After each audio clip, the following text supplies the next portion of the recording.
నమస్తే. ప్రస్తుతం మనం రవీంద్ర భారతిలో ఉన్నాం.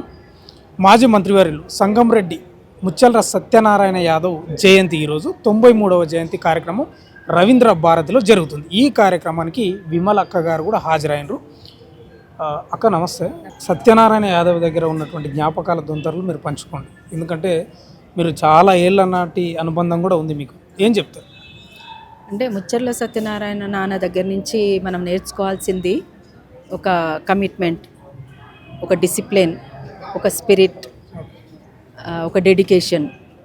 ఎందుకంటే ఆయన ఒక మంత్రి పదవికే రాజీనామా చేసి తెలంగాణ ప్రజలకు న్యాయం జరిగేంత వరకు నేను ప్రజల పక్షాననే ఉంటా అని, ఆ ప్రజల పట్ల ఉన్నటువంటి మక్కువతోటి తెలంగాణ ప్రజలకు న్యాయం జరగాలని, ఇక్కడి పిల్లలకే ఉద్యోగాలు ఉండాలని, మన నీళ్లు మనకు దక్కాలని, మన సంపద మనకు దక్కాలని, ముఖ్యంగా ఇవాళ రాజ్యాధికారం కూడా బహుజనులకు రావాలని కోరుకున్నటువంటి వ్యక్తి.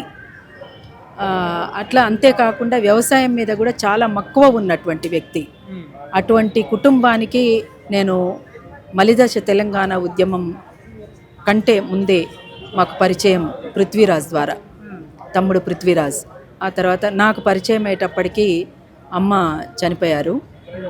కాకపోతే ఆ అమ్మ గురించి వినడము అదంతా చెప్పినప్పుడు నిజంగా ఒక ఆత్మీయమైనటువంటి కుటుంబం. అటువంటి కుటుంబాలు చాలా అరుదు తెలంగాణలో. అట్లనే అట్లాంటి కుటుంబంలో అందరూ కుటుంబం కంటే మొత్తంగా కూడా ఈ తల్లిదండ్రులు చేసినటువంటి తెలంగాణకు చేసినటువంటి కృషి, వాళ్ళు చూపినటువంటి ఆదరణ ఎవ్వరు కూడా మర్చిపోరాదు. పరిచయం ఉన్న ప్రతి వ్యక్తి కూడా కథలుగా చెప్తుంటారు వాళ్ళ గురించి. అట్లనే నాకు అమర్కి పరిచయమైనటువంటి ముచ్చర్ల సత్యనారాయణ గారు, అంటే ముచ్చర్ల ఊరి పేరునే ఇంటి పేరుగా మార్చుకున్నటువంటి సత్యనారాయణ నాన్న నిజంగా ధన్యజీవి.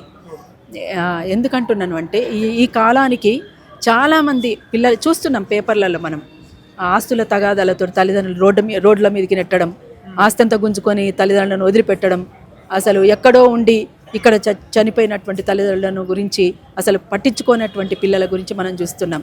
కానీ వీళ్ళను సమున్నతంగా ఎత్తిపట్టడానికి పృథ్వీరాజ్ పడుతున్నటువంటి, తమ్ముడు పృథ్వీ పడుతున్నటువంటి తపన, ఆ కుటుంబం అంతా పడుతున్నటువంటి ఆరాటం మామూలుగా చెప్పలేం.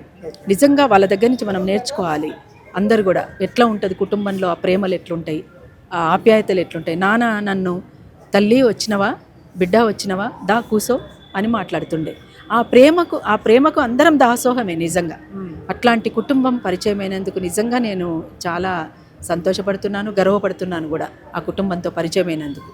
సంగంరెడ్డి సత్యనారాయణ యాదవ్ గారు గతంలో అంటే ఎన్టీఆర్ ప్రభుత్వంలోనే మంత్రిగా పనిచేశారు. ధిక్కార స్వరంగా పేరుంది. పాటలతోటి కూడా బాగా అద్భుతంగా మాట్లాడతారు. అసలు ఈ ప్రశ్నించే తత్వం ఎలా వచ్చిందంటే ఏం చెప్తారు ఆయన? అంటే ప్రశ్నించే తత్వం తెలంగాణనే నేర్పింది. తెలంగాణలో నిజంగా ప్రశ్నించే తత్వం కానీ, పోరాడే తత్వం కానీ, ఎదిరించి నిలబడేటువంటి తత్వం కానీ, బహుజనులకు రాజ్యాధికారం రావాలని సర్దార్ సర్వాయి పాపన్న నుంచి నేర్చుకున్న తీరు కానీ, ఇక్కడ ఉన్నటువంటి పోరాటాలు అనేకం కదా. సమ్మక్క సారక్కల చరిత్ర ఉంది, సర్వాయి పాపన్నల చరిత్ర ఉంది, చాకలి ఐలమ్మ, దొడ్డి కొమరయ్య, కుమ్రం భీం, ఒకరా ఇద్దరా. అట్లనే కాకుండా భూమి కోసం, భుక్తి కోసం, పేద ప్రజల విముక్తి కోసం సాగుతున్న పోరాటాల్లో వాళ్ళు ఆ విప్లవకారులు చూపినటువంటి పోరాట బాట కానీ, ప్రతి అంటే అనేక మంది త్యాగాల చాళ్ళు కూడా ఈ తెలంగాణలో ఉన్నాయి. కాబట్టి ఈ తెలంగాణ నేలకే ఒక ప్రశ్నించే తత్వం ఉంది, ఇక్కడ నీళ్ళకే ప్రశ్నించే తత్వం ఉంది. కాబట్టి ఆ ప్రశ్నించే తత్వాన్ని తన నుంచి దాదాపుగా పృథ్వీరాజు కూడా పునికి పుచ్చుకున్నట్లే నాన్నకున్న గొంతు మళ్ళీ పృథ్వీ కూడా వచ్చింది. నాన్న వాడుతున్నట్టే అనిపిస్తుంటుంది ఒక్కొక్కసారి. చాలా అద్భుతమైనటువంటి కళాకారుడు నాన్న. అద్భుతమైనటువంటి నటనా కౌశల్యం, అద్భుతమైనటువంటి వాగ్దాటి, అద్భుతమైనటువంటి రచన, అద్భుతమైనటువంటి నాయకుడు. ఇన్ని గుణాలు కలిగినటువంటి వాళ్ళు చాలా అరుదుగా ఉంటారు నిజానికి. కానీ అట్లా అరుదైనటువంటి వ్యక్తుల్లో నాన్న ఒకరు.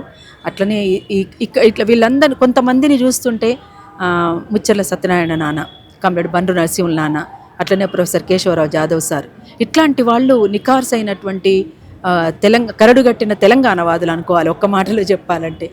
అందుకనే నాన్నకు వినమ్రంగా మరొక్కసారి నేను జోహార్లు తెలుపుతున్నాను. అంటే ఈరోజు జయంతి కాబట్టి ఈ మాట అడుగుతున్నాను. అసలు సత్యనారాయణ యాదవ్ గారిని మీరు మొదటిసారి ఎప్పుడు కలిసిండ్రు, ఏ సందర్భంలో కలిసిండ్రు, అసలు ఎట్లా పరిచయం అయ్యండి? అంటే చెప్పిన కదా, మలిదశ తెలంగాణ ఉద్యమంలో పృథ్వీ పరిచయం నాకు. అంటే వరంగల్లో మేము ఒక యాత్ర చేపట్టినాం, గడప గడపకు యాత్ర అని. గద్దరన్న, మేము కళాకారులం అందరం కలిసి, తెలంగాణలో ఉన్న అనేక మంది కళాకారులు అంటే ప్రజా కళాకారులు ప్రధానంగా అందరం కలిసి మేము ఒక యాత్ర చేపట్టినాం అక్కడ జంట నగరాలలో. చేపట్టిన సందర్భంలో పృథ్వీ పరిచయం నాకు.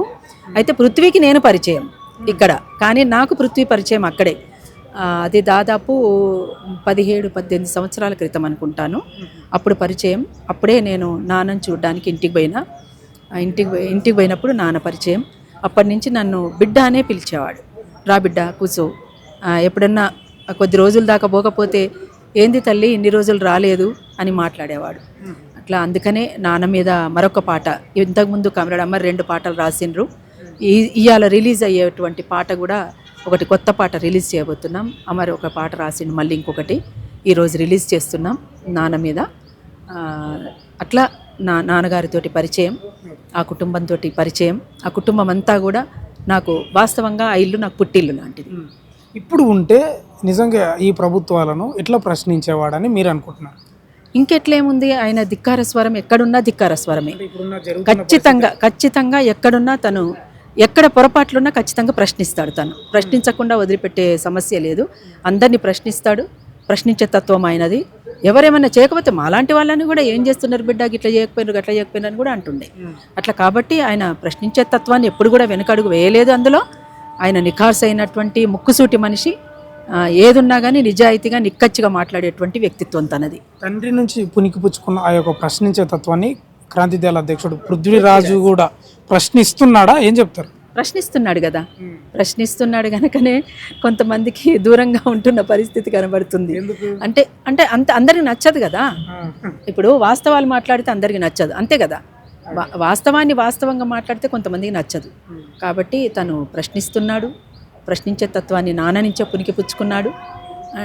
నాన్న చేసినటువంటి కృషిని, నాన్న అస్తిత్వాన్ని మరింత సమున్నతంగా ఎత్తిపట్టడానికి పృథ్వీరాజ్ చేస్తున్నటువంటి, ఆ కుటుంబం చేస్తున్నటువంటి, ఇక్కడ మనకు చందన కూడా మనకు కనపడుతుంటుంది. పృథ్వీరాజ్ సహచరి, జీవిత సహచరి చందన. ఇక్కడ మనకు వాళ్ళందరూ కూడా కుటుంబం అంతా, 3 కొడుకులు, 3 కోడళ్ళు, ఒక బిడ్డ, ఒక అల్లుడు, అందరూ ఈ కుటుంబంలో నిజంగా ఆ కుటుంబంతో పరిచయం అయితేనే తెలుస్తుంది ఆ కుటుంబంలో ఎట్లా ఆప్యాయతలు ఉంటాయి, బంధాలు అనుబంధాలు ఎట్లుంటాయి అనేటువంటిది.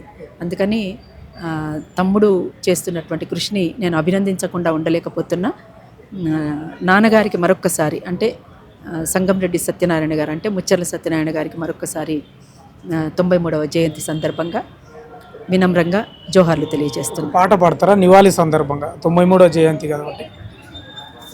ధిక్కారం ధిక్కారం ధిక్కారమే సత్తన్న, నీ జయంతే ధిక్కార దినం, ముచ్చర్ల సత్తన్న. ధిక్కారం ధిక్కారం ధిక్కారమే సత్తన్న, నీ జయంతి ధిక్కార దినం, ముచ్చర్ల సత్తన్న. మొత్తం పాట ఇక్కడ వినండి. Thank you.